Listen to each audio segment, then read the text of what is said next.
Hello, folks, and welcome back to Answer the Question with Rob Hutchinson and Chris Wyatt. This is Chris in Central Pennsylvania. My co-host, Rob Hutchinson, located somewhere under the brick and steel of a nondescript building in the Western Cape, and no longer in Gauteng, if I'm not correct. Did I let the secret out, or is that public knowledge? It's too late now. Oh, you let the secret out. You let the secret out. It's only knowledge to a select few. Okay, well, the good news is we're shadow banned, so not many people hear about it. Great. Oh no! Oh no! Not the shadow man.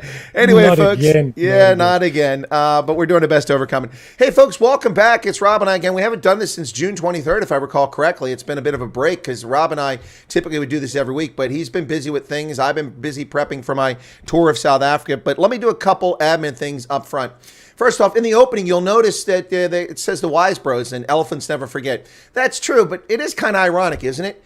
Since we're representing the patriarchy, as the progressives would say, and elephants are led by matriarchs. So that made me think about that for a moment. Anyway, kind of irony there. But seriously, today is Shireen Roberts' birthday, so I want to wish her a happy birthday. She's listening but not watching the program. Let me see if I can find the birthday cake. For some reason, I'm having a hard time finding it. I have a little birthday cake I can put up on the screen. But if we give a little happy birthday in the chat to Shireen, folks, she's a dedicated, loyal viewer who's here frequently, so I appreciate that. We appreciate everybody that's part of the hashtag Wyatt Army. Where is that birthday cake? I have so many things over here I have to go through to find this one image. Where is it at? And I'm not finding it. I wonder if it's actually, let me see, I might have moved something here. Come on. Sorry, folks. I always like to bring the birthday cake up, but I cannot find it. I know I didn't delete it. It's crazy stuff. But give me one more second. I'll look for it. If I don't find it, we'll move on from there. Okay, rise. There's so many things I've got in here. And the thing is, if you delete them, then what happens is that they're not there anymore because they sit on the server. So anyway, it's not there. My apologies. We'll find the cake later on. I probably went by it 3 times. But hey, Rob, I did want to ask you this question before we get started. A couple months ago, we were doing this, and it was early in the month, and people got all generous with super chats. And we said, hey, well, we'll auction off a super chat for coffee with Rob.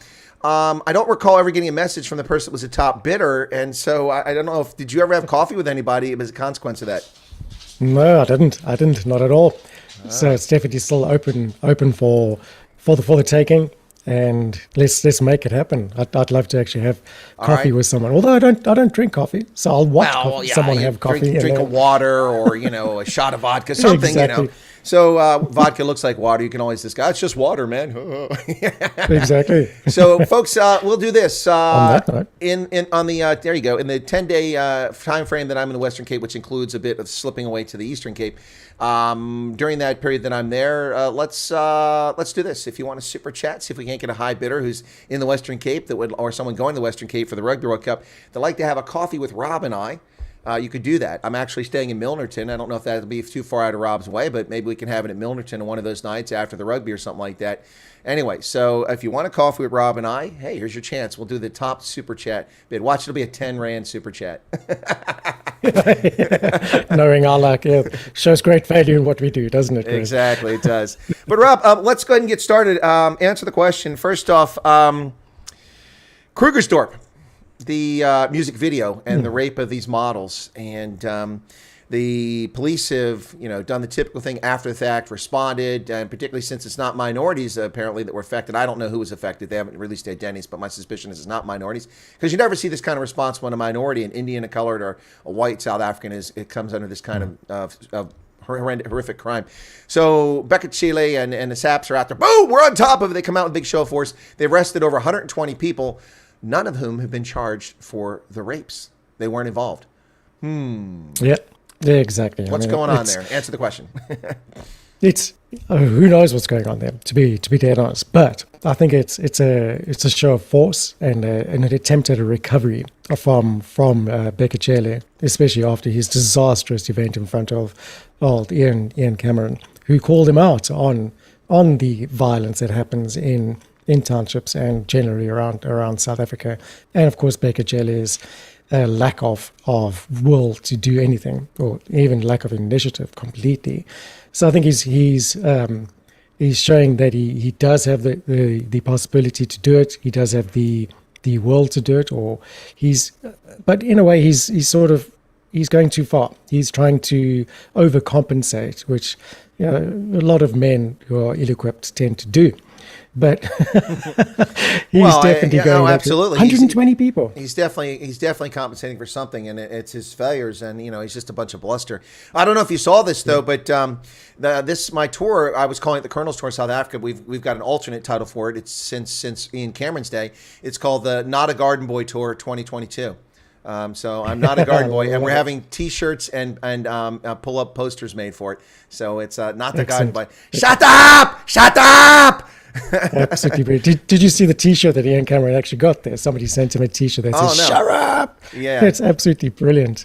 He should trademark that. He should make a fortine. Go for it. That's what I'm doing. We're gonna sell the shirts when I'm in South Africa. Brilliant.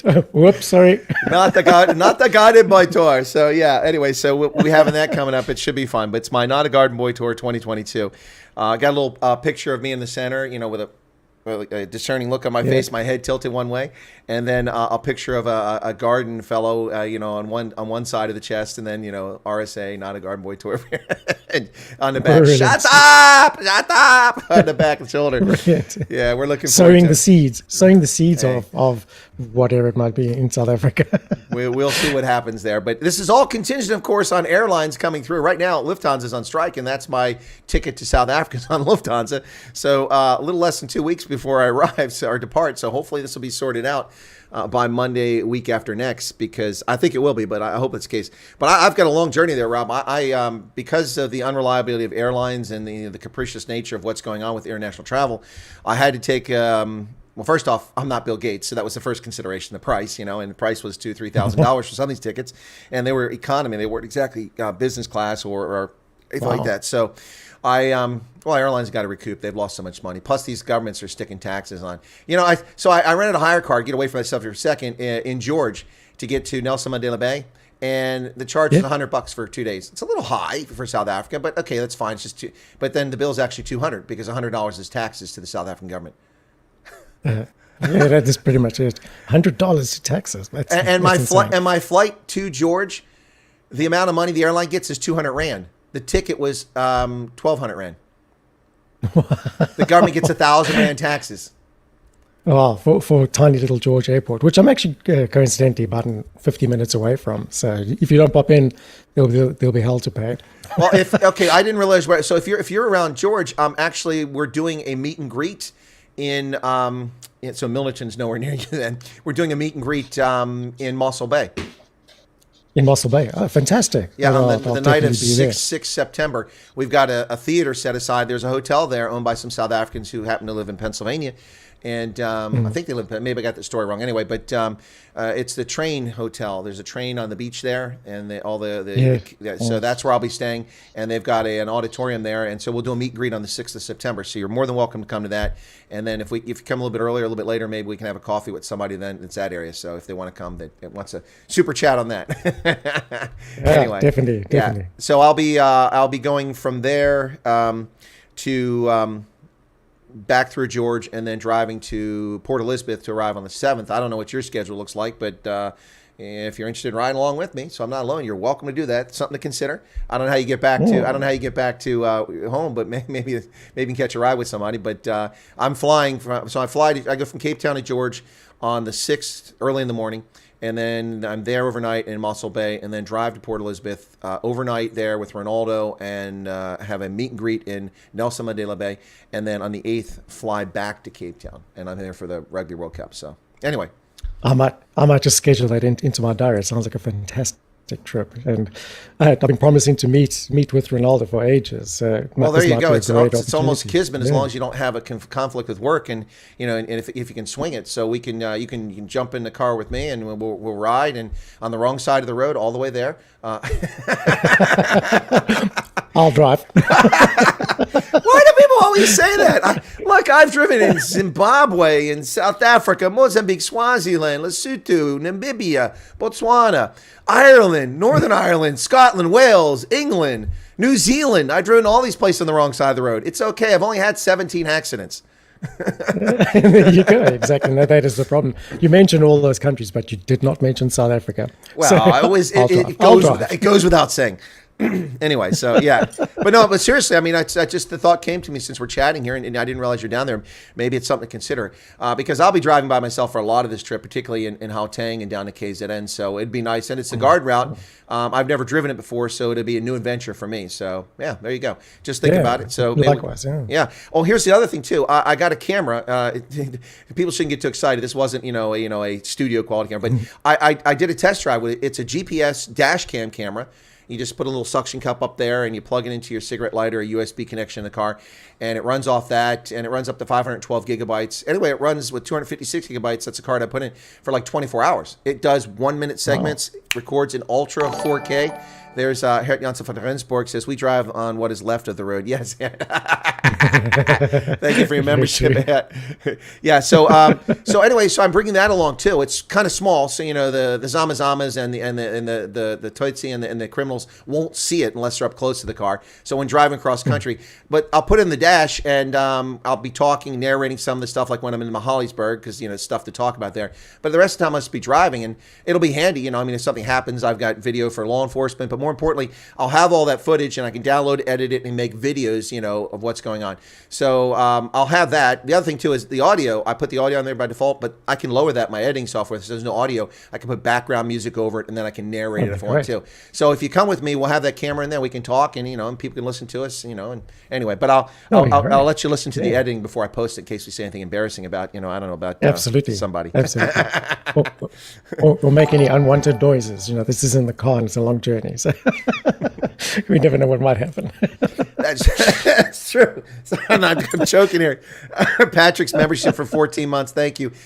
He and both got the Matterhorn there. Thank you for that. Appreciate it. Wow, it's been 14 months since we monetized this channel. It's shocking to realize that because it's the second channel. But it's been over 2 years since we monetized the original channel. The one was actually making money. This one doesn't make much money. So.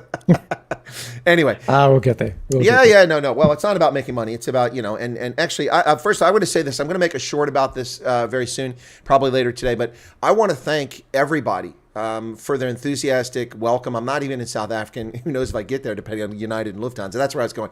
I'll get back to the flight in a second. But people have been wonderful. Of all the nights I'll be in South Africa, I have all but 2 nights secured for accommodation.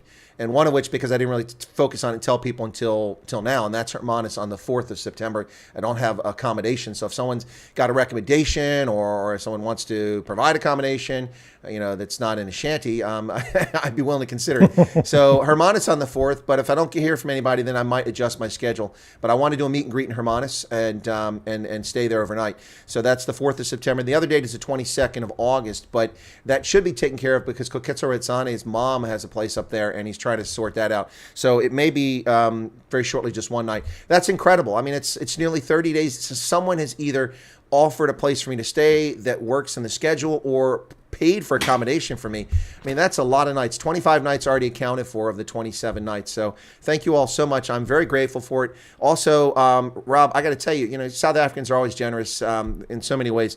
I have been trying to schedule things. So the IFP, unfortunately for me, a lot of people were pushing really hard. What's your agenda? When are you coming? And I put the updates with the windows the place is going to be, and it doesn't say KZN. Oh, so you're not coming to KZN, and people get all, So I went ahead against my better judgment and set the schedule and then coordinated for the lodging with people. Well, some people put deposits down to pay for a night of lodging for me in a place, and other people were expecting to be in a different place like Bloemfontein for meet and greets. The IFP got back with me. Now, to be fair, I didn't give them a lot of lead time, just a week. So, I should have tried this back in June. But the IFP got back with me and graciously welcomed me to a meeting with President Halabisa on one morning, and the next morning, it's the dedication for the Mangosuthu Buthelezi Foundation is being opened in Durban. And so I was invited to that personal invite. Sadly, I'd already set the agenda, and I won't be in Durban anymore. So I can't do it, and that sucks. I'm really disappointed in that. But anyway, you can't have everything. So anyway, and by the same token, Francois Rogers, the leader of the DA in KZN, he's going to be in Cape Town, and he comes back on my last night in Durban.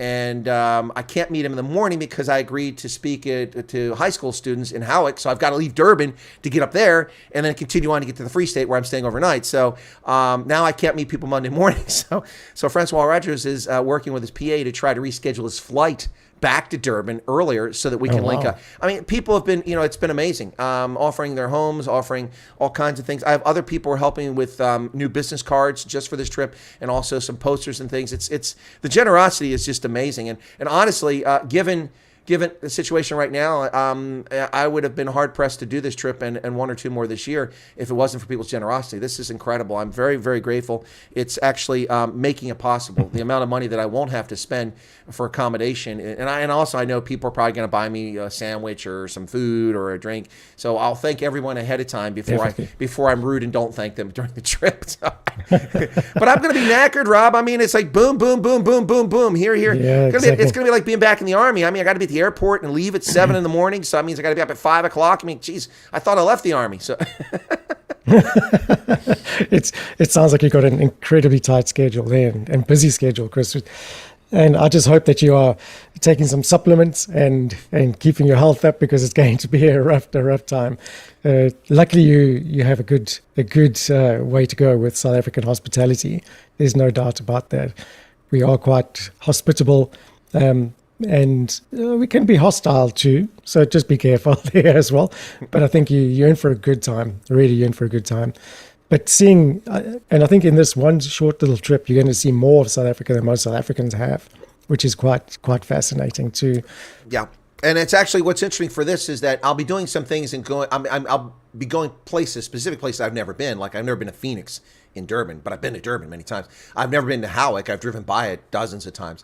So there'll be places I'm going to that are new for me, but they're in locales I've been at. And there's also going to be brand new places I've never been. I've never been to the Northern Cape, and Valiant Totoya is hosting me in Uppington, and we're going to go up to the Trans-Kalahari Park right next on the border there. Wow. So that's part of the trip too. Plus we have a presentation. There are people coming from Cape Town and Bloemfontein to, they have an event. They have seating for 200, sold out. 200 people coming to Uppington in the middle of freaking nowhere in the Kalahari to come to the event that I'm the keynote person for. So that's really incredible. We'll be on the radio station. Amazing. Yeah, it's amazing. So I'm really looking forward to it. And I don't want to disappoint. I'll do my best. The good news is I have a good constitution. So despite the pace, I should be okay. And if nothing else, I could probably sleep during the World Cup when I'm in Cape Town at DHL Stadium, catch up on my sleep. particularly when the All Blacks are on the pitch. I won't care about that. Anyway. It'll be an odd time to sleep. Yeah. But yeah, probably worth it. You can try and sleep, but yeah, it'll be cool. Yeah. Oh, and someone might tackle you out there. That's true. Another thing, exactly. Another thing is my last night in South Africa, which will be the 12th of September, I'll be in Somerset West for a public forum, not a debate, but a conversation with the leader of the African Christian Democratic Party, and now confirmation Dr. Peter Groenewald will also be there from the Freedom Front Plus.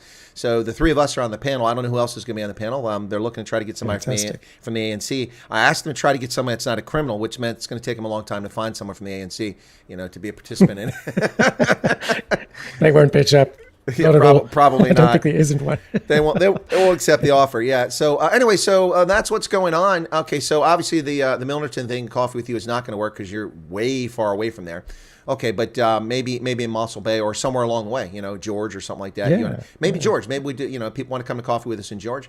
We can do that if you travel with me. So anyway, it's a thought. Okay, well, we've already talked about Kruger's door, which is a really horrific situation, and really sad to hear about that.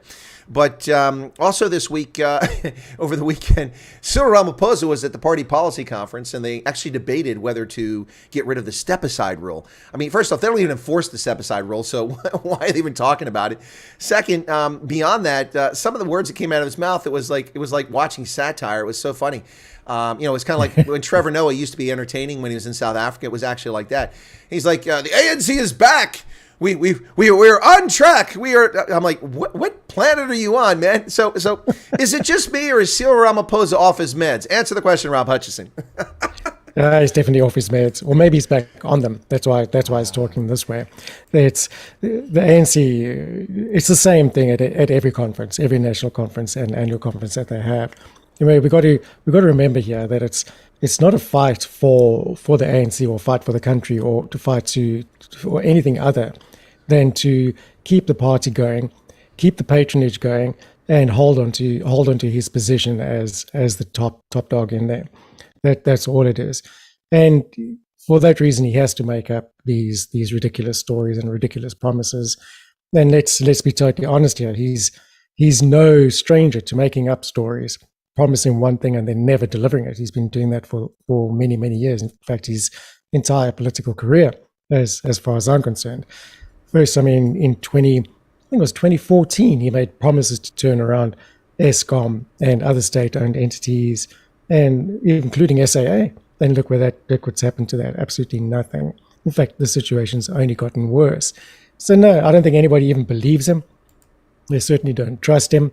And it's all just hot air in typical political speak fashion. No, absolutely. It's just utter nonsense, and it's just comical to see it. I mean, I would say dead man walking, but he knows it's BS. He knows there's nothing to it. He's just saying what he's got to say. It's just crazy. Between the KZN conference and this party policy conference, I mean, the ANC is clearly whistling past the cemetery, right past the graveyard. They are really, really, really detached from it. And they show it. Oh, they do. They absolutely show it. Yeah, detached from reality. Completely detached. And the policy conference is exactly that. Let's turn the ANC around. Let's introduce new policies. But there's no new ideas coming forward. There's nothing. It's just a rehash of old ideas, a reworking of old ideas, none of which have worked. So it's really a failed concept and a failed idea. And I think ANC are going to be in for a really tough time come the elections, or closer we get to the elections, because what have they got to offer, and what will they have to offer? Nothing. Well, absolutely nothing. They can't even offer any patronage. They have no money to bribe people with. I mean, if it wasn't for Correct. Western donors and international lending organizations, they would have no cash at all. I mean, South Africa now has gotten billions of dollars from the West and China. And the ANC has, of course, pilfered all that, so it's not really gone anywhere. By the way, I found the birthday cake. So, Shireen Roberts, happy birthday. There's the cake. It's on the screen right now. That's my purple cake. Happy birthday to Shireen Roberts once again. Took me a few minutes to find it there, and I got a nice little interlude while Rob was answering the questions. So happy birthday to Shireen, folks. Feel free to offer a happy birthday or a thumbs up or something over there in the chat. We appreciate it. Well, so the ANC is always interesting. I really endless source of entertainment. They really are. I mean, and it's really sad. But I mean, Beckett Seeley's really just been, offering all kinds of gag reel highlights for the past month. Every time he opens his mouth. Now I had Kenako. That was my program I had on yesterday, and I had Koketso Rezane, Dumadenga, and Nolu was on with me from Parl. And someone brought up the topic of Beckett Seeley and what he said about, one woman was raped by 10 men, another by 8 and 5. And then there's one woman, she was just raped by one man. At least it was just, she's lucky it was just one. And people were going off on that. And I said, look, the guy's not very bright. He's not very bright. So he didn't mean anything malicious. He wasn't saying that, good thing she was raped by one guy, because that's what people are trying to turn into. Let's be honest here. He's an idiot, and he's insensitive, and he's stupid. He doesn't get how stupid he is, and that's why he said something like that. He's trying to go, well, he's in his mind, he's like, if a woman gets raped by 10 men, that's horrific. Well, at least this one was only raped by one man. When, whether you're raped 1,000 times or raped one time, the trauma is difficult to deal with. And but my point is, I actually found myself not defending Beckett Seeley, but being honest about it when people are not. They just run with this sort of thing, and I don't think that's helpful. Look, it's like Donald Trump. If you don't like Donald Trump, let him run his mouth. Donald Trump will put his foot in his mouth sooner or later. Just relax. It's like Nancy Pelosi. Every time she says something, it's a gag reel. So, I mean, not defending Beckett Seeley. If you can understand it. Yeah. There you go. But seriously, what are your thoughts on that, Rob? I mean, I think that people are just, they're piling on. Look, if Beckett Seeley is making one mistake after another. This isn't really a mistake. It's just his stupidity. I agree. I totally agree with you, Chris. And I think it is maybe something that was lost in translation, but and totally taken out of context, as things normally do get taken out of context. As you say, it was he had a comparison. He had something that was quite severe. There were things going on, and he made an inappropriate comment, but it was still relevant in sense, still relevant. So, yeah, I think people are overreacting to it. But however, as you say, the one rape is equivalent to many rapes. There's really no difference. This shouldn't happen in the first place. And if he was doing his job and more on the scene, more active, and correctly leading the police and the service and everything else, then he wouldn't have had to find himself in this kind of situation where he's comparing 10 rapes, 20 rapes, 30 rapes to one. It's simple as that. No, absolutely. And the one thing it does show, and that it's useful from this rather than piling on, it just shows you how someone mentioned desensitized South Africa to rape. That's not my point. It's how out of touch ANC ministers and officials are. I mean, you should know before you go before a camera that saying something like that is stupid, even if you're translating from your first language, the Venda or Afrikaans or whatever your language is. You should know that, and you should be briefed. There should be somebody. I mean, he's got a PA, he's got a media person. That person should have briefed him. Now, I don't know if he just disregards them, but look, you've got to. I mean, I don't mean to say this the wrong way, but when a person's rather high up there, you've got to handle them. There's got to be people around them to say, and I'm not trying to help Bekele out because he's an idiot, but my point is it just shows you how detached. It's like when Cyril Ramaphosa goes to KwaZulu-Natal and rocks up at a burned down mall in an 8 BMW 8 Series convoy, brand new vehicles when there's no money in the country, gets out in a $15,000 business suit, walks over, waves to his adoring paid crowd, and it goes over and picks up a shovel and can't even shovel a load of refuse, burnt material from a shop into a wheelie bin, and he thinks that was a good optic. Exactly. Look, I mean, exactly. Yeah, good. You know, when there's nothing good to report on, you'll report on something that's less severely bad. It's almost the same as the lesser of two evils. You got to present that lesser of two evils as better than what could have potentially happened. Perhaps that's what he was doing there. He couldn't report and say no women were raped, or what this woman got away scot-free because of the police's effort and the community's effort and because of my instruction. But she's lucky she didn't end up like that person over there. Yeah. So we did something. We prevented all those other guys attacking this woman in the same way. And she's lucky she only got with one. We did a good job. I think that's the thought process that went on in his head there. It probably is. It probably is. And that's probably exactly right. But I mean, these people don't get the optics. I'll give this. Julius Malema doesn't care about the optics, and when he does care about it, he's on target. I mean, I don't know who's around him, who's funding him, who's behind him, but I'm going to give an example here, is that when Malema rocked up at Senegal, which he had no business being at on the 6th of October, 2020, I mean, he's not a aggrieved party, he's not a relative, he's not a member of the community, he wasn't in the Free State provincial legislature, he wasn't in the Senegal or the Paul Roux municipality. He just showed up as an outside party, and I'm not aware of me being on a parliamentary committee for public safety. If he was, then I'll apologize for that, but I'm not aware of him being on it. So he shows up with a 26 police car escort from SAPS. Now that sends a message. This is just a member of parliament. He's not the president. He's not a minister of anything. 26 police car escort. People have forgotten about this. I haven't forgotten. I also haven't forgotten he sat in the courtroom right next to his buddy Bekele, and they sat there and smiled. And why are they there? Why is Bekele there on the 6th of October? What is that all about? Or I'm sorry, I said on the 6th. It was on the 20th of October, or 16th, whatever. It was the second Senegal, not the first one. Yeah, the second Senegal event. My apologies. I think it was 16th of October. The 6th was the first. I mean, when only ENCA and I covered it. No one else on the planet was bothering to cover those events on the 6th of October. But on the second event, everybody and their brother was there. Big Daddy Liberty, Sile Nkubisi was actually there physically. Anyway, so, and then all the media showed up for that one. But that's when he was there, and they sat in the courtroom. 26 police car escort. Wow. I mean, I didn't know you could find 26 operational police cars in Gauteng to drive to Senegal. I mean, I'm just saying. Maybe they weren't. I mean, there's a lot of fake police cars going around. There might well have been a fake convoy or a convoy of fake police cars. Knowing Malema, he's all about optics, as you say. But it's pretty similar to Pelosi going to Taiwan, isn't it? Yeah. But interesting here. So listen, I've been very critical of the Biden regime for its position with the Red Chinese, and they're kowtowing to them. And I mean, John Kirby, retired Rear Admiral, who was a spokesperson at the Pentagon, then retired and was a spokesperson for the State Department. And then he went to the White House, and now he's with the National Security Council, comes out this past week and says, oh, we have a one China policy. Why do we have a one China policy? I know we have that, but why are we telling people that? We shouldn't have a one China policy. We're bowing to the Red Chinese. They're firing intermediate range missiles over Taiwan's airspace. It's an act of war. They fired dozens of missiles out there, landing in their exclusive economic zone. And they did the same thing over Japan again yesterday. It's unbelievable. And we bow to these people. They threaten us, don't bring your military here. It's an act of aggression. Well, your entire fleet in the South China Seas is an act of aggression. Not standing up to a bully just encourages them. And that's what's happening in China. Where does this come from? 30 years ago, the Cold War was over. The bipolar world was supposed to be ending. It's all supposed to be hunky-dory.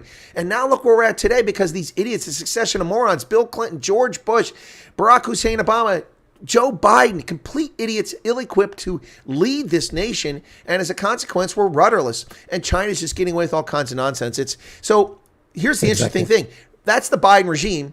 One China policy. We don't support Taiwan independence. Hey, Joe, Taiwan is independent. It has been since Chiang Kai-shek and the Kuomintang moved there in 1947, you moron. Wake up. Just because you don't want to admit that, just because we have a stupid policy here. But then Nancy Pelosi, the Speaker of the House, goes to Taiwan and says, we support Taiwan. What's going on here? What's going on? The left doesn't know what the left are doing. Exactly. I thought the left hand doesn't know what the right, but this is left doesn't know what the left are doing. And Biden obviously was given the incorrect notes. Maybe they were from Trump's old playbook that was found in the drawer somewhere. But he definitely is totally out of touch. And probably totally off the scene now as well. So things are going on behind his back. Nobody knows where he is. And who knows, maybe he hasn't recovered from COVID as adequately as everyone thinks he has. And he tested positive again this morning. Again? Yeah. Well, they're giving him hourly tests. He might expire, so you got to keep it up to date. Indeed. Or maybe he has expired. We don't even know if that's the case as well.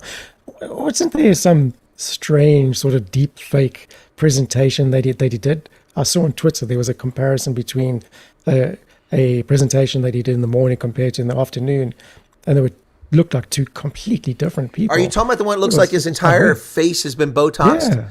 Yeah, that was bizarre. I don't know what that was. Absolutely weird. There's some weird videos out there. There's a video of Jacinda Ardern from New Zealand a few days ago, and I thought it was a deep fake and not a very good one because the picture's grainy. But I researched. It turns out apparently it's true. She got up and said, you can't listen to anyone. We're the only source of information. Yeah. Only our tiny bureaucracy in New Zealand government. We know more than all the epidemiologists, all the scientists, all the mathematicians, all the astronomers, all the economists, all over the world. Only we, 35 people that work for New Zealand government, Kiwi. Go to kiwi.bs.nz. Absolutely, Kiwi.ps. That's exactly what it was. We are your one trusted source, and anything that comes from anyone else is not the truth. That's a verbatim quote, man. You did that very well. Wow. It was a verbatim quote. Okay. Yeah, that's exactly what she said. I couldn't remember. You just hit it spot on. I mean, all you got to do is have a massive give yourself a massive overbite, and it'd be very convincing. Yeah, and then talk with the that really annoying New Zealand accent. Yeah. Gosh, that's almost as bad as some of the nasally American accents. Oh, gosh. It's a terrible accent. That's her accent is horrible, man. I'd rather listen to geese honk. Listen to geese. Or horses neigh, yes. Oh, well, yeah, that's quite appropriate for Mr. Ed. Mr. Ed. I know her well. Yikes. Anyway, wow. Well, that was fun. Nice digression there. Totally. What was the question again? I don't know. Answer the question. Who knows what the question was? Anyway, but let's get back to it. So Taiwan. So Nancy Pelosi goes there. The Chinese are firing missiles over Taiwan. They've got live fire. The fishing fleet goes out from Taiwan to get the morning's catch. And the Chinese Red Navy is out there firing live rounds in their direction.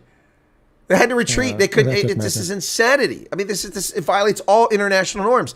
These people are dangerous, and they're nuclear armed. Yeah. People are freaking out over Russia. Russia is a third-rate country that only has any relevance because it has nuclear weapons and it has a massive amount of natural resource. That's it. Russia, I mean, they're a rounding error in the global economy. They have no impact whatsoever. People are like, oh, Russia's in Africa. What? Selling some arms, getting the mercenary group from Wagner there. They're not really. They're not as influential. Now, China's a different story, and we're letting them get away with murder. Exactly. I think this is the great test for the West to see how they react to China's aggression.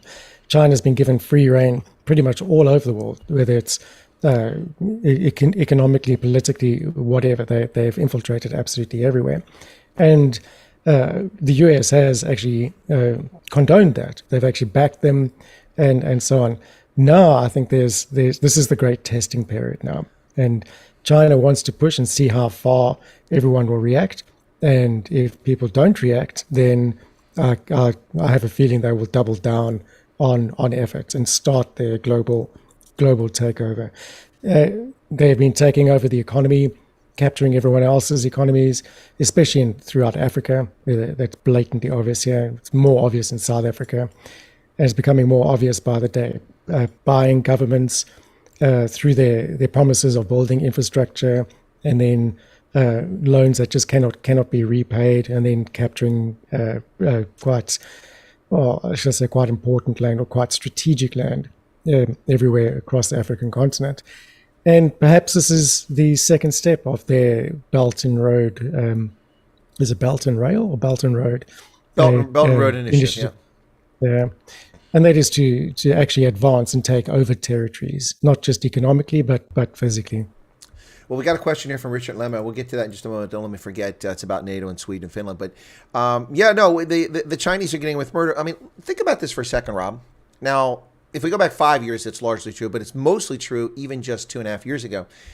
Unless you were putting pornography or, exposing children or promoting, violence, by and large, on the social media, you were okay, except maybe Twitter. They were always been a bunch of turds. But, Facebook and YouTube, you weren't being censored for the most part. Most people weren't being censored 2 or 3 years ago. But the world has been remade in the model of the Chinese communist totalitarian state.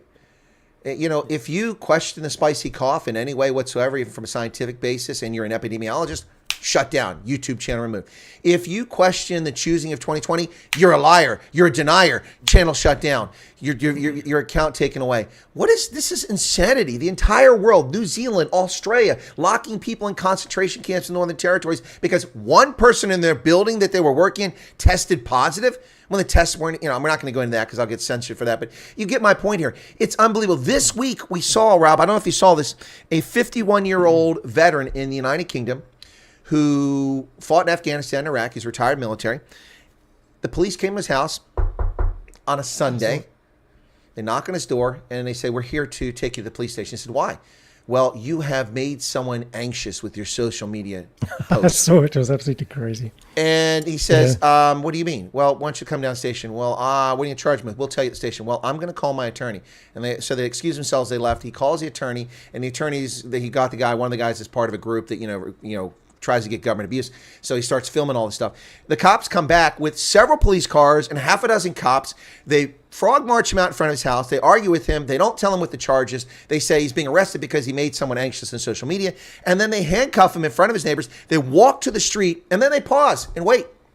And they're waiting for several minutes so that all his neighbors can see he's being arrested like he's some sort of pedo or something like that and taken away on a Sunday. This is incredible abuse of authority in the country that gave us the Magna Carta, limiting the monarch's rights and beginning the modern movement towards liberty, freedom, and natural rights. This is unbelievable. This is insanity. And he hasn't committed a crime. You're being arrested for not committing a crime because someone was anxious on social media?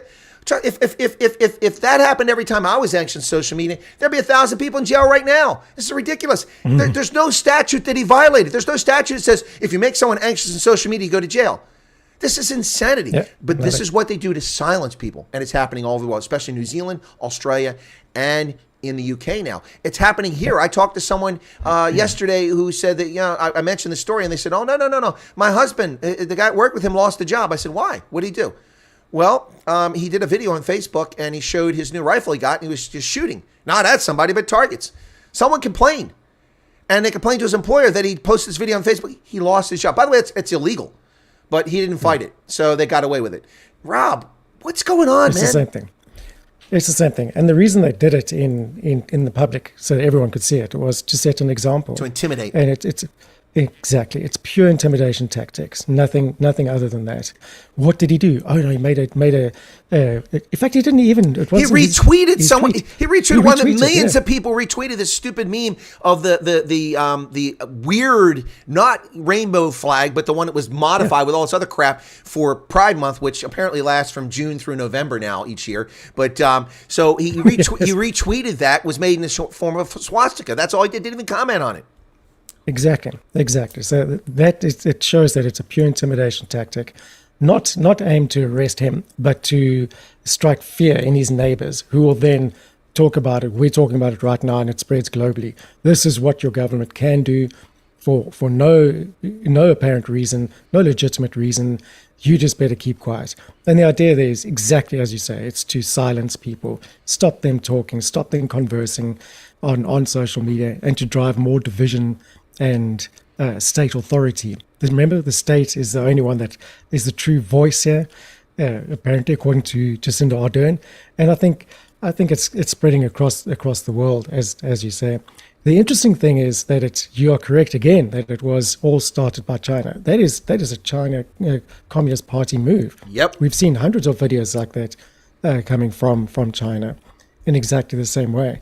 And I have no doubt that is going to lead towards the social credit system, which China have been running now for about 3 years. And we've seen iterations of it in Germany now. Was it one other country? I can't Canada remember. is doing a trial now of this nonsense. Yeah. No, as you see, it's absolutely ridiculous. And that's all these countries that are now following the Chinese model of governance and what dare I say, communism. Oppression. Because it's communism. Yeah, exactly. It's going to end badly for every single one of them. The West won't tolerate it. I certainly won't tolerate it as a citizen. And freedom for me is everything. What we have to be careful here is government overreach, and that's a perfect example of overreach. But where does it end? If we don't stop it now, I guarantee you it will just get worse and worse, and it will snowball. It'll just be out of control before we know it. We'll be totally locked down for no reasons. We'll have our rights taken away. Like March 27th of 2020. Yeah, it could be exactly again. Just like that again. That might have been a dress rehearsal for the ANC. No, it's crazy. I think it is. It's absolutely crazy. But let me address something here real quick in the chat unrelated to that, because Lars Salas said something about Magna Carta.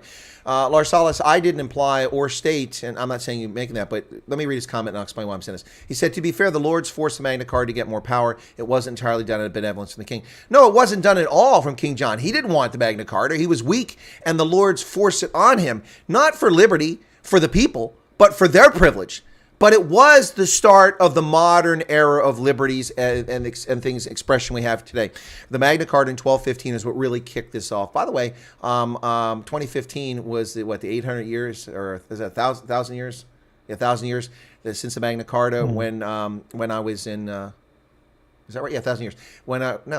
Whatever it is, 800 years later. When I was in England for the Rugby World Cup, and they had stamps. I bought some Magna Carta stamps because I'm a stamp collector, so it's pretty cool. But no, that was not done for the benefit of the people. It was for the lords and their rights and privileges.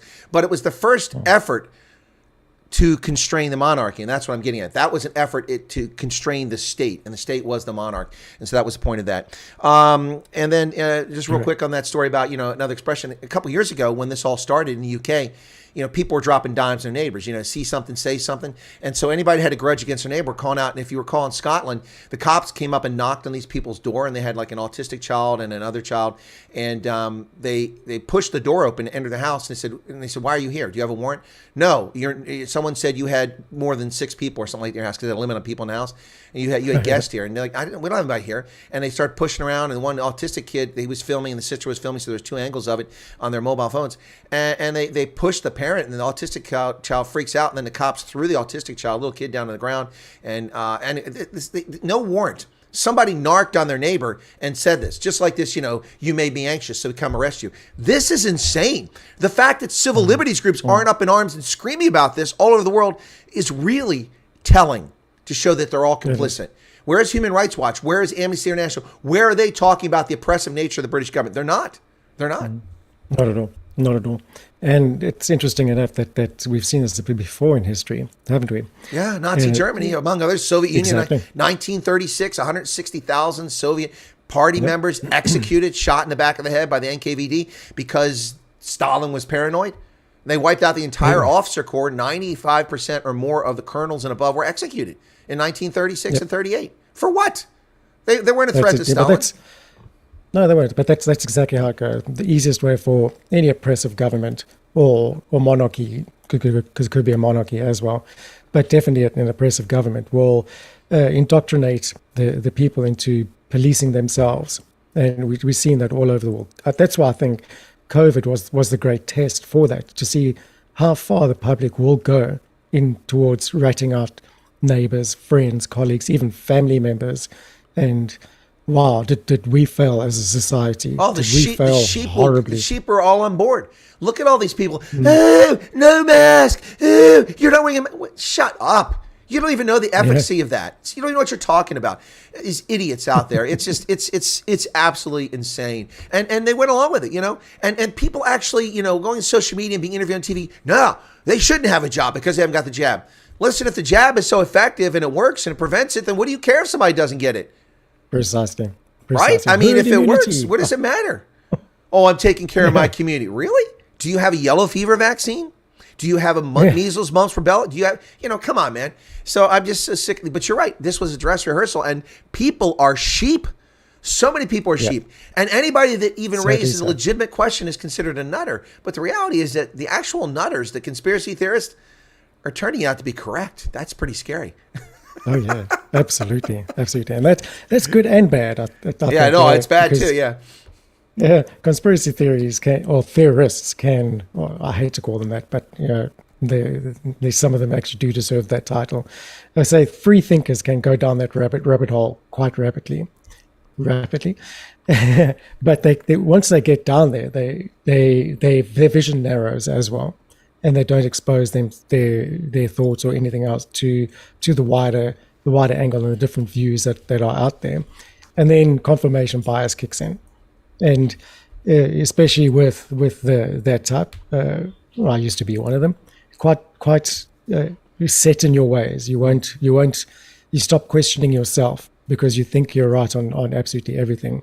And then I think it's a tinge of paranoia that steps in, and complete distrust of anything that is deemed to be an authority. But what they don't realize is that although you should always question authority, and I'm all for that, always question authority, when you become the authority, you should start questioning yourself. Exactly. And that's what a lot of people don't do. When those conspiracy theorists and super free thinkers set up a group which has a one-minded, one-track mind approach to everything, they become the authority in that subject matter, and they forget to question themselves. Yep. And that's the end of free thinking. Well, that's the first part. They forget to question themselves. Then they become all too comfortable in the privilege, the luxury, the escorts, the blue light escorts, the fawning attention from media, people thinking they're more than somebody puts their pants one leg at a time, or their skirt both legs at the same time, whatever you do. Yeah, no, that's another problem with that. I haven't forgot Richard's question about NATO. I just wanted to make sure we got through this. So let's shift to that very quickly. Richard Lemmer asked a question about our thoughts on Finland and Sweden joining NATO. Rob, what's your thoughts on that? Oh, it's quite a shocker. Yeah, I didn't expect that one at all. But it kind of wonder what prompted that. What prompted that? Is it what happened to the neutral country? Why are they suddenly not taking sides? But we said Switzerland, Sweden, all the same to me, really. No. I mean, Finland and Sweden have applied for NATO membership because of the Ukraine situation. So the question is it a good thing for global security, for NATO, for Europe? And I think that's what Richard's asking. I don't think so. I mean, you've got to remember those countries don't really have their own military approach, so or funds or anything like that. It mostly comes from international funding in the US. Maybe they're scared they're not going to get those funds. Maybe it's pressure from NATO themselves or other global bodies. Perhaps that's more. There's more to it than what actually meets the eye here. And it's interesting that they would choose to do that, because what's it got to do with them at the end of the day? I really don't understand it. It's boosting NATO's forces or NATO's power, but that, again, that's not going to end well. It really isn't. Yeah, last night on the radio program, the Common Sense Conservatives, I answered this question. And my position on this is that, there's a verb for this, Finlandization. Finland's approach after their neutrality, after the Second World War. Of course, they defeated the Soviets in 1939, the Winter War, and then they lost the Continuation War and had to make some concessions, including losing their nickel deposits in Petsamo and their access to the Arctic, as well as the Henko Island leases for 50 years and so on. So they paid a high price, but they maintained their independence and they stayed neutral. By the way, also the Soviets demanded that they try their wartime political leaders and imprison them for war crimes. They were attacked. They didn't attack the Soviet Union anyway, but and they did that. But they put them in a Gucci kind of prison. They stayed at their home, their dacha, that sort of thing. But Finlandization existed, and Finland was a neutral state for a long time. Finland is obviously very nervous about Russia and its actions, and so that's what prompted them to apply for it. Sweden the same way. Now, Sweden has actually been involved in UN peacekeeping missions. I worked with Swedish troops in Bosnia. They were very professional, very efficient, very well equipped, and they didn't take any nonsense. They did a fine job in Bosnia. But both of them are terrified of what Russia's doing, and this has led to an expansion. Now, here's the irony. Vladimir Putin, one of his pretexts for invading Ukraine is he didn't want NATO on his doorstep. Well, what has he done? Now he has the longest contiguous land border with a potential NATO member in Finland, right on his doorstep, just miles from St. Petersburg. So, and also for a country that has had land stolen from it right next door in Russia, in Karelia, and they wouldn't mind getting it back. They're not going to do that, but so they've created an untenable situation here. Now, my position on Finland and Sweden joining NATO is that when we see Jens Stoltenberg, the Danish political leader of NATO, current Secretary General for whatever they call him, I think it's Secretary, and we see Joe Biden and Bojo and Emmanuel Macron talk about, Russia being a threat. Well, gee, you think Russia might be a threat because you keep advancing towards Moscow, Poland, Czech Republic, Slovakia, Slovenia, Croatia, Bosnia, Romania. We just keep going this way. There might be something to Russia's fears. If you know history and know Russia is concerned, that's always in their mindset. They've been invaded over millennia by the Golden Horde, the Mongols running through there, all these other groups just invading, the French, the Germans, the Brits invaded in the Crimean conflict, the Americans invaded in 1918 up in Arkhangelsk and place like that. So there's something to their historical mindset, and all we are doing is fueling that. We're making it worse. And I don't see the benefit for NATO of going further east. I see it for Finland. It'll guarantee their security in Article 5 intervention. But that's a really dangerous situation. And all we're doing is poking the bear. And I don't really agree with this at all. I think so, yeah. And poking the Russian bear, not a great idea at all. You have to ask the question, is this a strategic move? Do they want Russia to retaliate? And if so, what would be the benefit of that? Well, I don't buy into this military-industrial complex. Of course, I spent 36 years in uniform. I'm very familiar with defense acquisition and this nonsense about that may have been true in the 1950s, the military-industrial complex. But the world today is driven by services and technology for space and medicine and computers and banking and all that, finance. It's not driven by military invasions, although they play a role. But that's not a huge percentage of even the United States. Even though we sell billions of dollars worth of arms, it's not a major part of our economy. So I don't buy the industrial military complex, but I'm beginning to wonder if the intent here isn't to create a bipolar world once again, with a Russia-China bloc on one side and the U.S. and its progressive allies on the other side. I mean, that's what's essentially happened here. People completely missed the point that, Putin went to Beijing. They formed an agreement a month before he invaded Ukraine, which guaranteed that China would buy their coal and their oil and their grain. So they've taken no hit. I mean, it's very disturbing for people that understand geopolitics, which unfortunately is not a lot of people, including the Biden regime. They don't understand it at all. No, they don't. They don't. No. And I wonder, you mentioned there the 1950s and 60s, but perhaps it is just another Cold War. That all these threats going on, all these moves going on, a huge amount of funds and money changing hands. It's absolutely crazy. how much did the US just give Ukraine? $40 billion or something around there. 60 billion is the running total now this fiscal year. Wow. And by the way, crazy. so I did the math. I looked at it in the package that Biden put together. He wanted like 32 billion or something like that, and then Congress came up $40 billion package. They just piled on top. In that package that he asked for, in the final package, it's $8.9 billion in economic aid. Okay, excuse me. Russia's bombing the bejesus out of Ukraine. Why are we giving economic aid to an economy that's being destroyed by the minute? I mean, it's like putting your finger in the dike. You're not going to stop the wall from collapsing.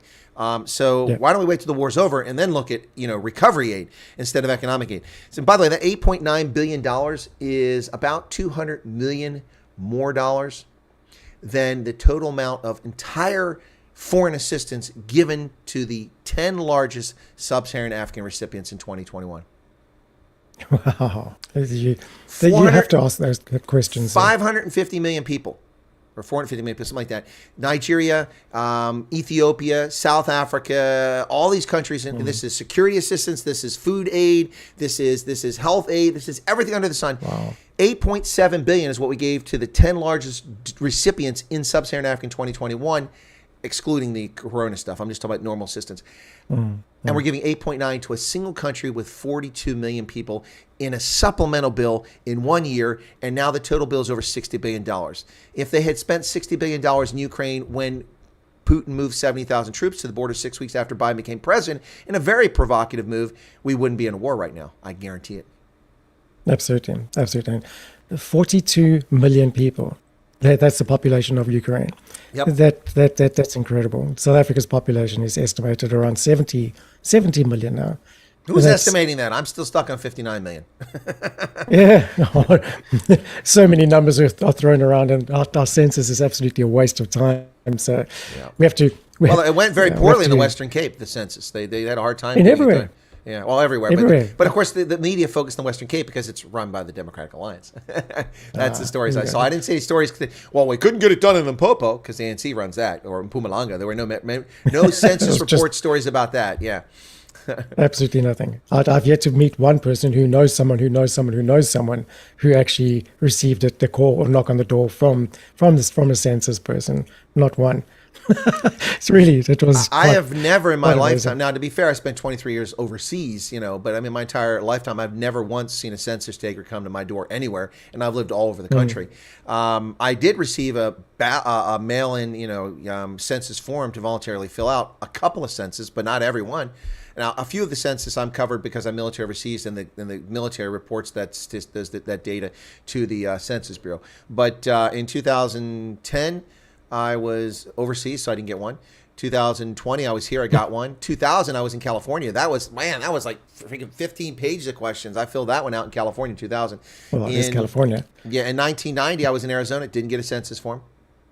Didn't get one. Wow. Living in Arizona. And in 19... Maybe it's a good thing, though. Yes and no. Yes and no, because then people lie about who's actually in the country. We see them fudging numbers all the time. Now, in order to try to pretend that America is a incredibly diverse society, which it is, but they're trying to skew the numbers. Oh, white Americans are 58% of the population. No, white Americans are 76% of the population. No, they're not. Hispanics are 19%. Yeah, 75% of Hispanics are considered white and consider themselves white. I did a little meme today. I took a picture of the New Shepard mission, NS-22, Jeff Bezos launching, where they go up to the point and they've been in space and then they fall back down. So they had a launch this morning, and the photograph, I looked at it, it's all white people. So I just posted on Gitter and I said, someone call the Progressive Nerve Central at the Democratic National Committee and file a complaint. I think Jeff Bezos should have demonstrators outside his home. They should de-license them. They should go after them. There are no historically disadvantaged people on this space flight. Now, we need equal representation. That's right. The reason I mention that is there were only 2 women amongst the crew of 5 members, and so that's unfair. I didn't see anybody who was trans, so that's unfair. I didn't see anybody who was gay or bisexual. That's unfair. No people of color, but there was an Egyptian and a Portuguese, and when you look at the photograph, you think they're white because those people are considered white. Arabs and Portuguese considered white. Anyway, it's just stupidity of the highest order. I totally agree. They should just do away with it altogether. Are you human? What species are you? Yeah, human. In fact, there should be two options there. What species are you, human or subhuman? That's all it is. Well, that sounds like the Nazis. You got to be careful of that subhuman term, or the Soviets. But I think we should, if we're going to divide people into groups, first off, it's kingdom, phylum, class, order, family, genesis, species. There is no race. There's not one category in the animal kingdom that says race. So if we want to divide our species, I think it should be people and progressives. There you go.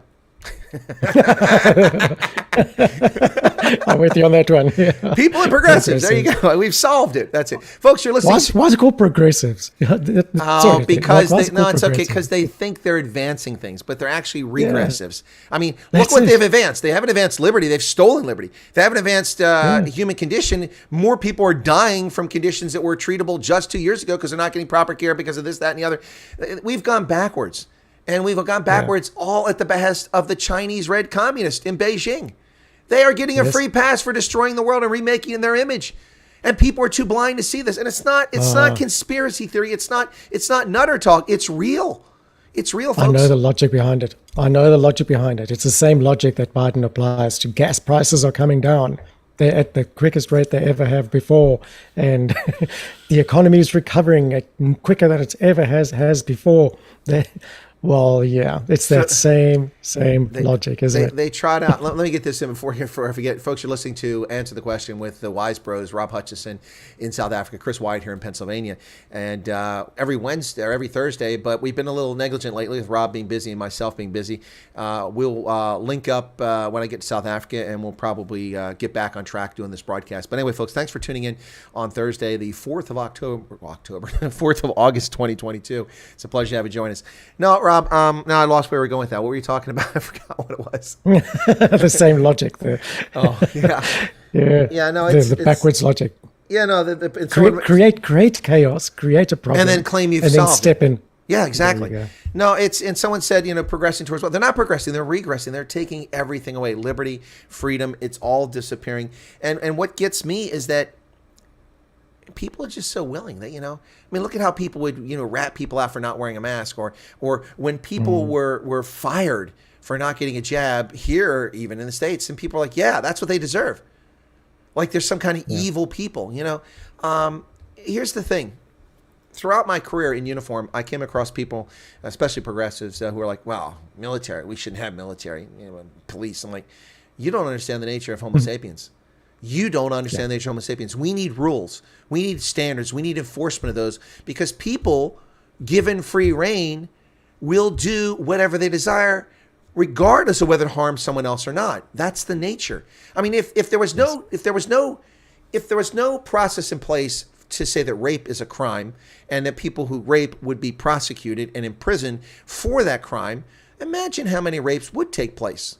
It'd be exponentially higher than it is now. There'd be no consequences to assaulting someone and violating it, and you just do it to someone you don't know. I mean, Eldridge Cleaver in the 1960s went around raping white women in the name of racial equality.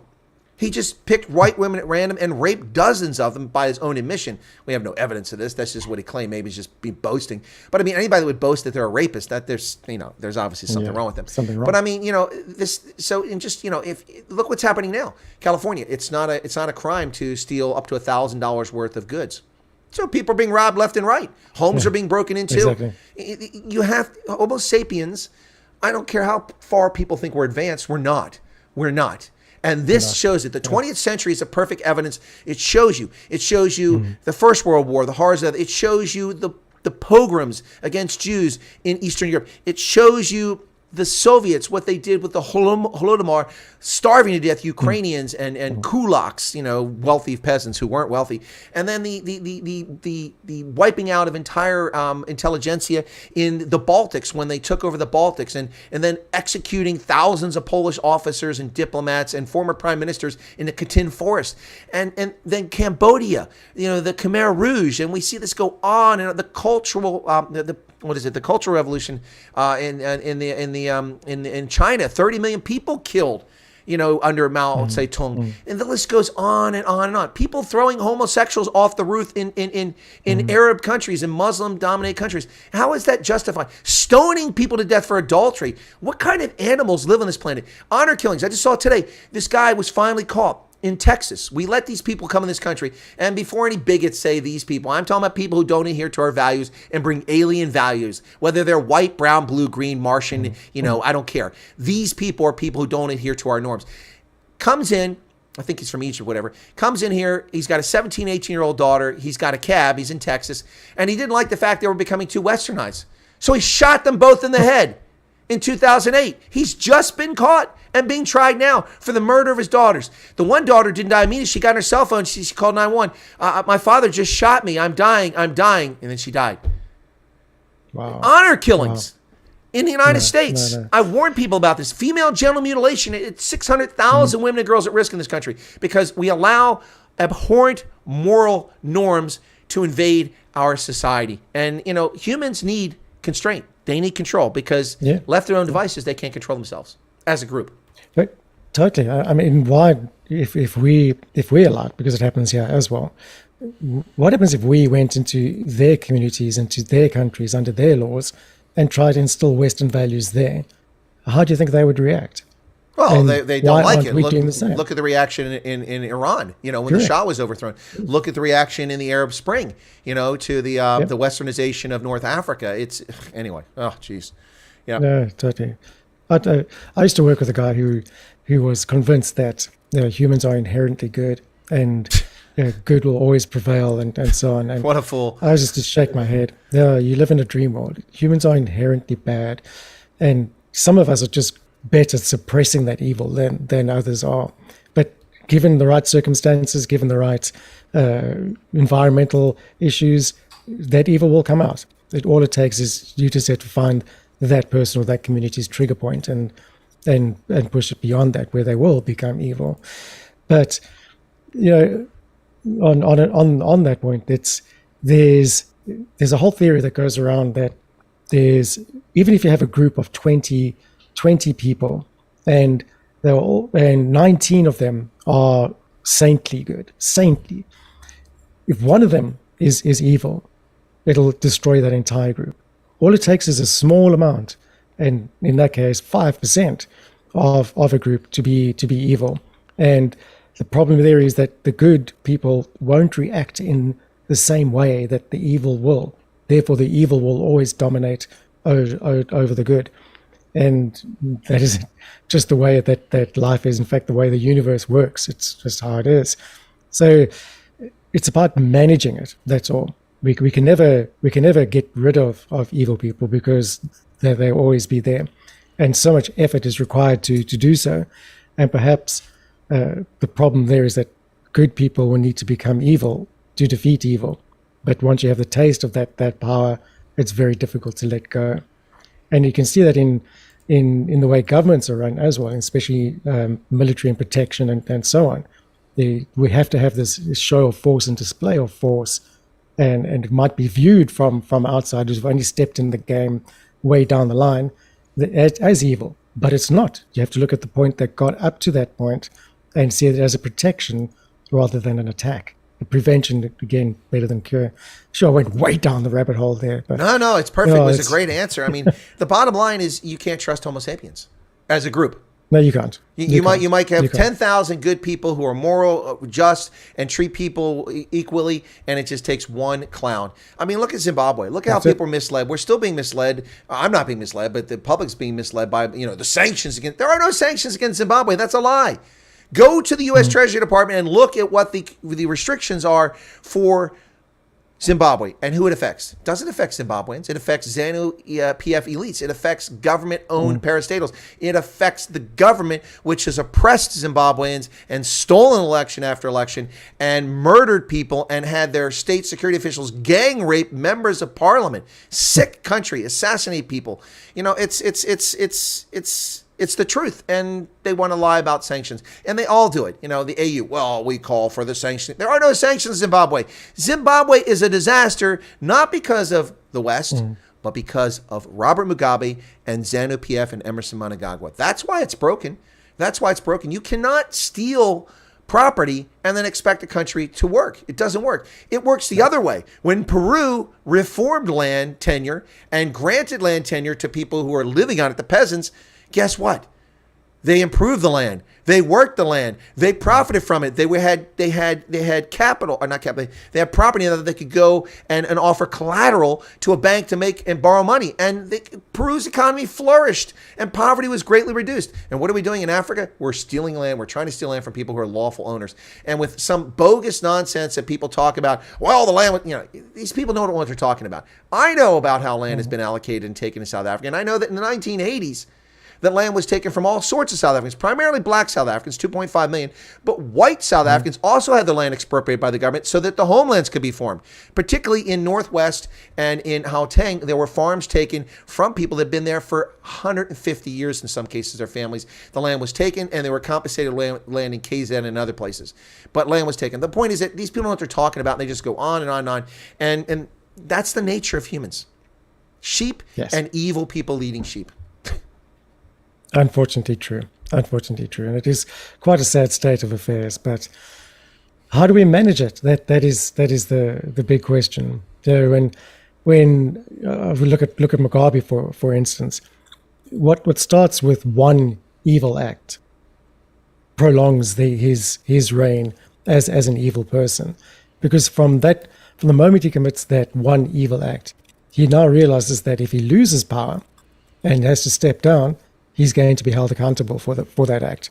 So he has to double down and keep his position of power so that he doesn't ever face the consequences of that first initial act.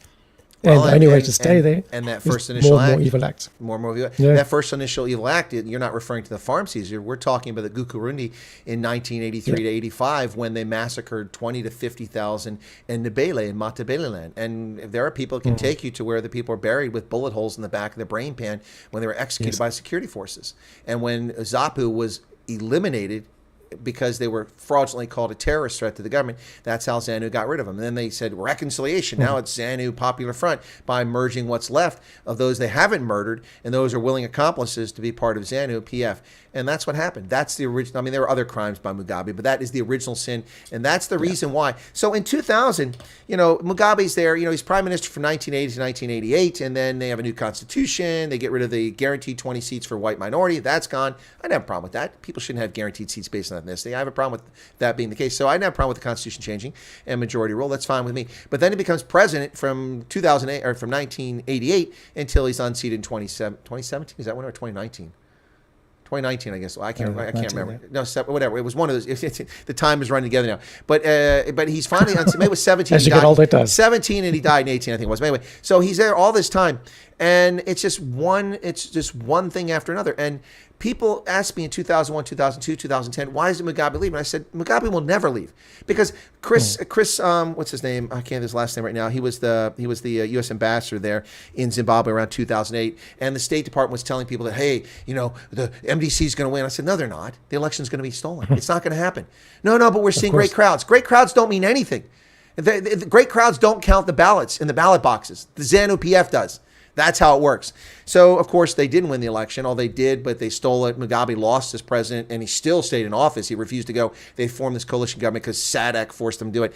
And just, anyway, it's just, so people are asking me why won't he leave. I said he'll never leave because the day he leaves, people are going to open up crimes against humanity investigations because of what happened in Matabele in 1983, 1986. ZANU-PF will never, until all those criminals are dead, will they even consider letting go of power. They won't. Exactly. They won't. Now, Chris, apply that exact same reasoning to the situation in South Africa. Will the ANC ever leave? For the exact same reasons. Well, it's a fair question because the scope of their racketeering is just breathtaking. Correct. It's unbelievable. And look, people forget. Okay, let me just run through some of the smaller scandals. The arms deal. Why does the ANC come into power in 1994 and start negotiating to buy weapons for its military? Why? So why are they buying what was supposed to be $4.1 billion US in Corvettes or battles? They're not battleships, but Corvettes, Type 209 diesel submarines, Gripen fighter interceptors, and Hawk lead-in fighter trainers. What the military actually needed was renovation of barracks, new prime movers, trucks, and armored vehicles for the Army. They needed better health care because a huge portion of their force was HIV positive, and they needed to spend money on training, professionalization, and merging the PAC armed wing, the Bantustan military forces, and the we need to work on all that and have a professional force. That's where the money should have gone. No, they buy all these weapons. Why did they buy the weapons? Because there's no money to be made from buying trucks and distributing to the Army and repairing the barracks. Not much money. Correct. The big money comes from corruption when Talon and others want to get the contracts to sell you these weapon systems, and then you put it in your pocket like Sheikh Shabir and Jacob Zuma, and you make a fortune off of it, and you put the country in a bad situation. There was no threat to South Africa. Nobody is threatening South Africa's sovereignty, not even the Chinese. The only thing they're threatening is abalone, overfishing and stealing fish off the coast. That's what the Chinese are threatening. They're not threatening the sovereignty, although the ANC surrendered the sovereignty. That's another story. But $7 billion. What about Travelgate? People forgot about Travelgate. ANC politicians flying first class when they weren't entitled to it cost the government millions of dollars. What about Nkonla? People forgot about Nkonla already. Excuse me. So I didn't turn off. Oilgate. People forgot about Oilgate, selling the Strategic Petroleum Reserve to a BEE company and then paying them to maintain it. Now that was overturned by a judge finally, but the scandals are just endless. The tolls, the little purple signs there in Gauteng, that the little overhead things. That's scandal. Excuse me. Yep. People forgotten about that. They just one scandal after another. Then we get to the PPE, all the billions stolen from PPE, the corrupt BEE tenders. People supposed to deliver textbooks to the Eastern Cape. Kids never get the textbooks. They're illiterate. They can't learn. Schools without abolitionists. The list is endless. And these are the ones we know about. But people forget about it because it's like, okay, well, it's a scandal for a day, and then we forget about it. Exactly. And as you say, there's so much that we don't know. Eskom, 500 billion in debt.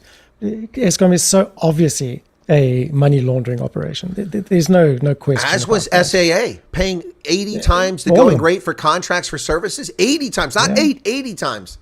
Just money laundering. Exactly. So if there had to be a change of government, in a different political party had to come in, there is no doubt that that new political party will get elected on the promise of prosecution and creating accountability for they're not going to let go. And they're not going to let go. Specifically just for that reason, they will not let go. That's what I'm concerned about in South Africa. The only way that ANC, anything else. The only way that ANC criminals are dealt with is when they pass away naturally. That's it. That's it. Correct. Which is no doubt what's going to happen with Zuma. There's no doubt about that one. Well, yeah, he's a septuagenarian now, almost an octogenarian. So, no, it's and then of course Ramaphosa's head towards 70 himself now, but it's that's exactly the problem. These people, and here's the bigger problem, Rob, is that we know that. So what happens with the next generation? Well, they've been inculcated with this culture of impunity and theft and racketeering. They're doing the same things and working their way up the chain. So they're going to be complicit and guilty. And if it was just the liberation era criminals, they'd all die off and we can move on. But they've created a culture of criminality in the ANC. The only thing the ANC's achieved in 29 years is a culture of criminality. That's it. Everything else has gone backwards. They've been incredibly successful at that as well. It's unbelievable how successful they can be if they really put their backs into it.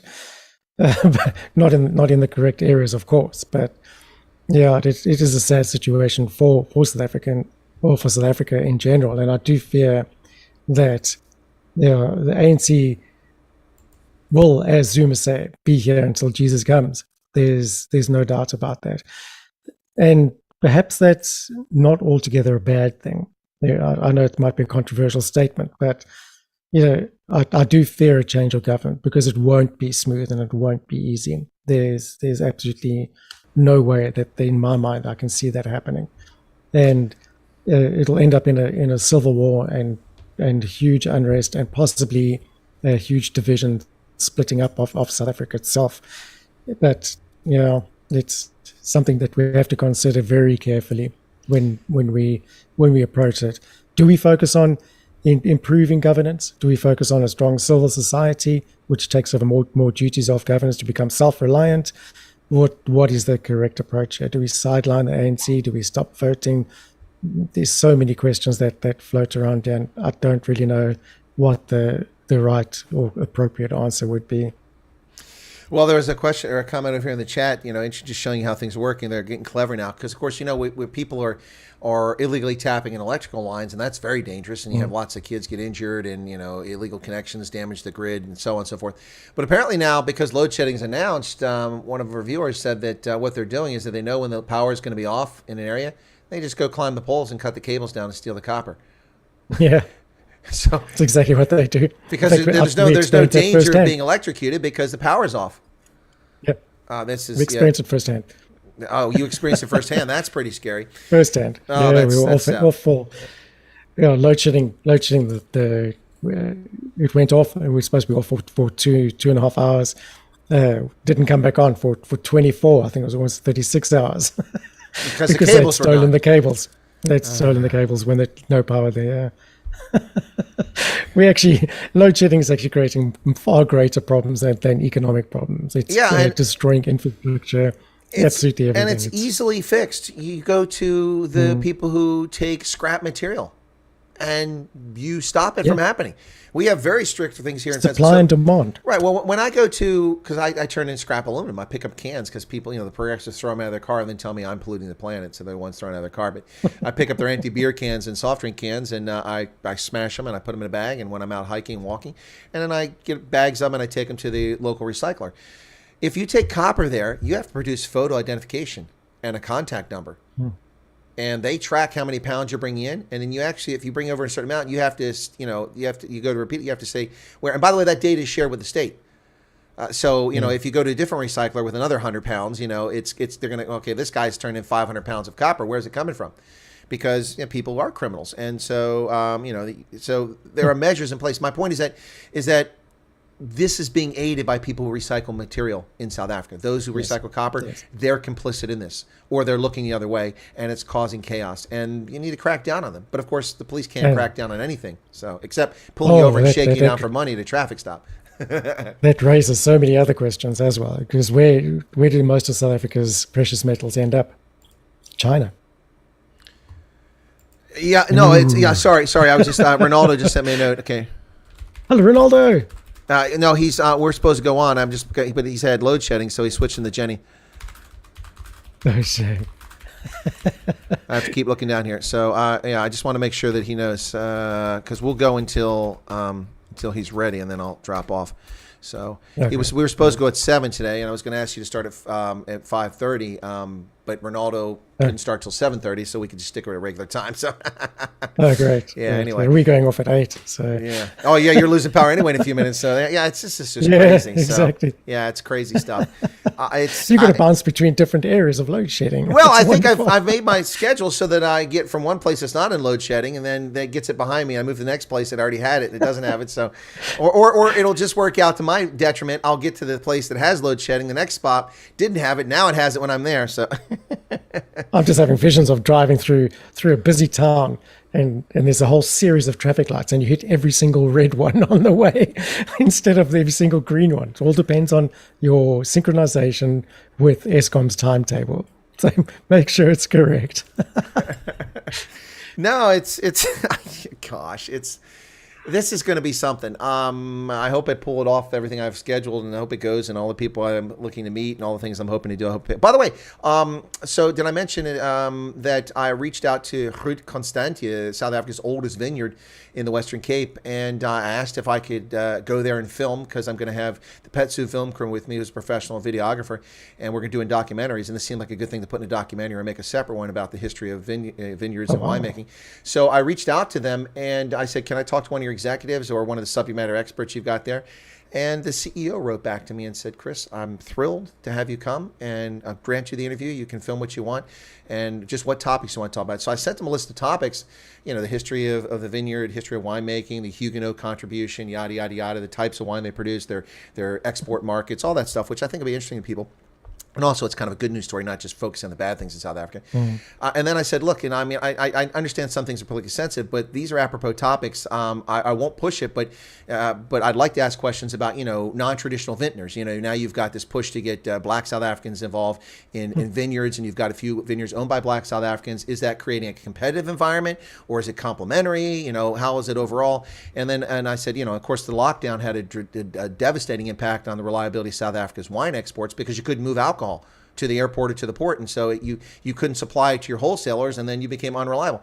And I'd like to talk about that impact. And I said, look, I don't want to cause any trouble for you. I know political sensitivity, and so we don't have to talk about these things. He wrote back and said, there are no sacred elephants here at Constantia. Chris will gladly talk about those topics. So I'm really stoked. I hope that Lufthansa gets me to Cape Town on time so I can do this. Yeah, if not, you're going to get you by rowboat, which is good. Exactly. No, that's amazing. That's amazing because you're going to get insight that no one else has actually seen before. Great stories will come out of that, and as you say, a different view on quite controversial topics, which is great. It's good to see that he's interacting with you. Makes a change, really it does. Well, it's I expected that they might say, sure, you can do this, or there might be some constraints or restrictions, and we'll have Jan Thoreau talk to you, But no, the CEO from that's incredible. The oldest winery in South Africa, established in 1685 by Simon van der Stel. It's incredible. I'm really, really excited. I don't want Lufthansa to let me down because if they do, my whole timetable's upset. I've booked flights all over the country. By the way, I have 12 flights on this trip. 12 flights. Wow. Well, actually, it's more than 12. It's more than 12. It's because, but I mean, it is 12 flights. Yeah. So I go from Harrisburg to Chicago, the wrong direction, on United, to fly from Chicago to Frankfurt on Lufthansa, Frankfurt to Cape Town. Once I get to Cape Town, the next night, I fly from Cape Town to OR Tambo. The next day after that, I fly from OR Tambo to Uppington. 2 days later, from Uppington to OR Tambo. Then a few weeks after that, OR Tambo to Cape Town. Then a few days after that, Cape Town to George. And then from Port Elizabeth to Cape Town. And then from at the end of the trip, Cape Town to Frankfurt. That's 10. And then Frankfurt to Chicago is 11 and 12. Yes, 12 flights. 12 flights. Wow. You're doing an airport tour. That's pretty much it. Well, I've got 8-hour layovers in Frankfurt, so it's definitely a tour, that's for sure. Wow. And how that's over what time frame? That's a month. It's a 1 month period. So it's highly ambitious. But Rob, here's the bottom line at the end of the day. Okay, I've been talking about coming back to South Africa for 2 years. And because of this stupidity over lockdown, I mean, I know Dean Chancey goes there, but he's got friends, he stays with them, saves himself a fortune, and he's willing to disclose whether he's had a jab or not, and that's nobody's business as far as I'm concerned. So until that stupidity came up or went away, it was difficult for me. So I've been promising to come forever. So many people really want to meet me for whatever reason. They like me. They like my worldview, or I don't know. Maybe when I pull my beard, I don't know. But so many people want to meet me, and I also have a core base of people who've been very loyal to the program, despite all the challenges we face from PooTube and also trolls that they hang around. And so it would have been a much easier trip if I hadn't gone to KZN. I could have spent more time in Gauteng in the Free State, or if I hadn't gone to the Free State and just gone to KZN. And if I hadn't done this George, Mossel Bay, Nelson Mandela Bay thing, that's really put a real imposition and a pinch on it. But this is why I did it. I felt somewhat obligated to pay it back to my viewers who've been loyal. So many of my viewers are from the Eastern Cape and Nelson Mandela Bay because one of my earliest appearances was I called into Ronaldo's program one day. He was taking people for like 2 minutes and answering questions. I came on, he spent 40 minutes with me, and the rest of the show was stolen. And people were like, who is this? Oh, who is this? And a lot of people came over to my channel, and that's what really started the ball rolling. And some of those people are still around. Some have passed away, unfortunately. So I really felt obligated to go. And there's also another attraction. I've never been on the garden route, so but it's going to be really pushing it. And I have a number of viewers in Bloemfontein, and it's really out of the way for this trip, but I really felt obligated to go there because people in Bloemfontein kept asking, and it's so far for them to go elsewhere, so I'm going to Bloemfontein. So anyway, I'm really trying to pay it back to the audience and also trying to build a bigger audience. I'll be appearing on television while I'm in South Africa. I'll be on Gareth Cliff's program from his studio in Gauteng. I expect to do some radio interviews. I'll be at debates. I'll be doing lots of By the way, in the 10 days I'm in the Western Cape, we have 3 days with the rugby, so there's only 7 days. Of the 7 days I have free, 5 of them I already have meet and greet scheduled. Crazy. That is one insane schedule, Chris. Yeah. So Rather you than me, to be dead honest. That is absolutely crazy. No sleep for the wicked there. That's for sure. You'll be sleeping on the airplane journeys. That's all. Well, like I said, I'll be sleeping when the All Blacks are playing in DHL Stadium. Exactly. Yeah, you won't miss anything. So it'll be fine. No, it's the All Blacks. I won't miss anything. I won't miss anything. All right, I got to wrap up. Ronaldo's ready to go. We've done it for an hour and a half, which is usually what we set our timeline for. So, Rob, thank you very much. It's a pleasure. I don't know if we'll do it next week. We'll be in touch. Maybe we will next week. Maybe we won't. But for sure, we'll be in touch about my trip to South Africa and linking up. Anything you want to say as we wrap up here for this week, whether it's Julius Malema veiled threats, but he claims his analysis of the coming unled revolution and white people are first and then the black elites, or anything you want to say before we wrap up? Yeah, perhaps. Yeah, I mean, we talked about quite a few negative things here and dim views of the future, but really, it's up to us as individuals. I know I harp on about this quite a lot, but it really is up to us as individuals to take control of our immediate surroundings and then fix what we can, contribute what we can, and extend our help and success and everything else to others in an effort to create small, stable communities. And if we do that, I do believe that we won't have such a dim future because we'll become less reliant on government and government decision-making. So, yeah, I think let's become more self-reliant. Let's see the opportunities where others see failure, and let's focus on the positive within the negative that surrounds us every day. Well, that's awesome. By the way, Rob, I got to say that your new data connection is awesome. No hiccups. You never had a skip, never had a beat here, so it's pretty cool. You may not have electricity, but apparently you have good internet when you have electricity. Oh, fantastic. All right. Makes a change. That's a great way to end it, Rob. Thank you so much. Folks, Rob Hutchinson, we didn't even talk about some campaigns. I want to talk about the Newlands thing. Maybe we'll talk about that. Rob's trying to help me get a guest on to talk about the Newlands campaign to stop it from being torn down as a historic landmark, which I think is a legitimate issue, but there's too much money in people's eyeballs that they're seeing. That's why it's going to be torn down. All right. So, Rob, we'll be in touch. Take care. Thanks a lot. Always a pleasure, Rob Hutchinson from DearSA. Cheers.